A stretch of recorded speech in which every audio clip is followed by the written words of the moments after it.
Oke, selamat siang Bu Leni dan teman-teman semua. Perkenalkan kami dari kelompok 4 akan mempresentasikan bisnis kami yaitu catatan Copylink. Oke, pertama dari company profile terlebih dahulu. Jadi catatan Copylink sendiri merupakan sebuah startup yang didirikan pada 13 Juli 2022 dan bergerak di bidang beverage khususnya kopi. Kami hadir dengan menawarkan produk kopi berjenis cold brew yang memiliki kualitas dan cita rasa terbaik dari kopi Indonesia.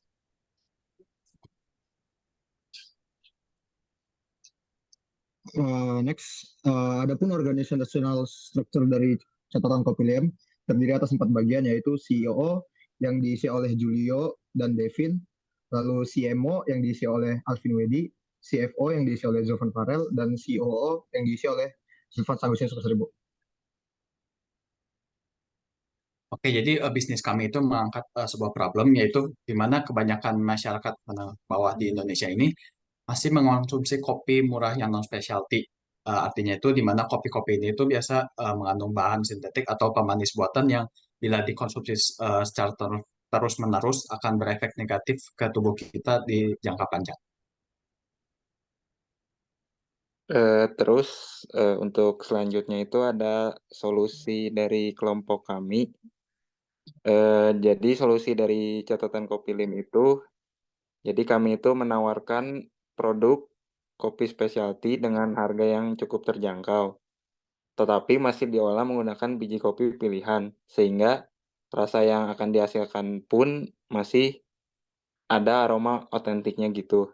Nah, jadi dengan begitu kami harap masyarakat menengah ke bawah itu bisa menikmati kopi specialty tanpa harus mengeluarkan budget yang tinggi. Nah, terus ada produk-produk dari kami. Yang pertama itu ada black americano, jadi kayak kopi hitam gitu. Terus ada es kopi susu klasik. Terus yang terakhir itu ada sparkling coffee, jadi kayak kami mencoba mencampurkan kopi dengan air soda. Nah, terus ada kompetitor dari kami. Jadi daerah kompetitornya itu ada Kopi Kenangan, Nescafe, dan juga Good Day. Karena mereka itu sama-sama menjual kopi. Terus ada indirect kompetitor yang berupa Milky, Namyang. Mereka itu termasuk ke dalam indirect karena tidak menjual kopi tetapi masih menjual minuman.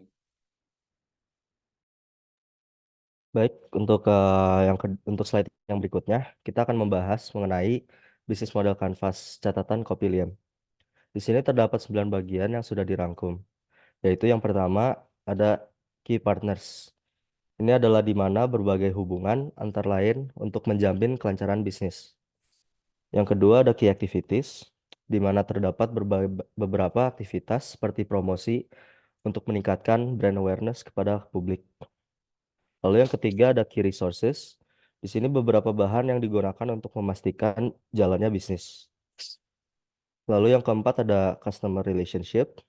Terdapat beberapa teknik pemasaran yang dapat menjamin hubungan baik antar perusahaan dan customer kami. Lalu yang berikut ada channels. Di sini terdapat berbagai jenis platform yang kita gunakan untuk melakukan berbagai aktivitas dalam bisnis catatan Copyliem, seperti e-commerce untuk peningkatan penjualan, sosial media untuk peningkatan brand awareness, dan bazar untuk membantu penjualan offline dan sebagaimana cocok bisnis kami jika dijual secara offline. Lalu yang keenam, kita terdapat customer segments. Di sini karena kami asal Bandung, kami hanya akan menyesuaikan segmentasi pasar dengan kota Bandung saja. Dan tentu terdapat detail-detail lainnya seperti usia dan income dari customer kami. Lalu terdapat cost structure. Ini hanya beberapa item yang kita perlu mengeluarkan expense dari bisnis model kami. Dan terdapat revenue stream. Untuk saat ini, kami hanya mendapatkan revenue dari penjualan online saja. Dan untuk bisnis model kanvas yang terakhir, di sini kita dapat melihat value proposition dari bisnis catatan Copyliem. Di sini kami memprioritaskan harga yang terjangkau, dan tentu saja kami akan memilih biji-biji kopi yang murni dan natural. Tentu saja kita akan menghindari bahan-bahan yang dibuat secara kimia seperti pemanis buatan dan lainnya.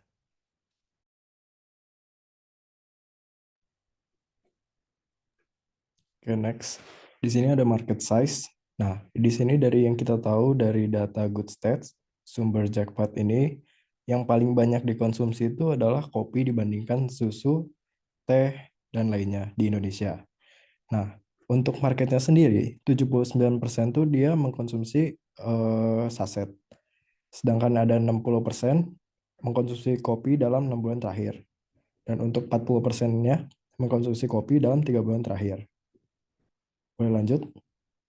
Nah, untuk yang go to the market ini adalah di kanan ini adalah data konsumsi kopi di Indonesia, range tahun 2010 sampai 2021. Jadi selama 10 tahun ini jumlah konsumsi itu meningkat sehingga mencapai 500 kanton 60 kilo. Jadi kita juga melihat bahwa tahun-tahun berikutnya ini akan terus meningkat sehingga menjadi waktu yang tepat untuk masuk ke market untuk kopi ini.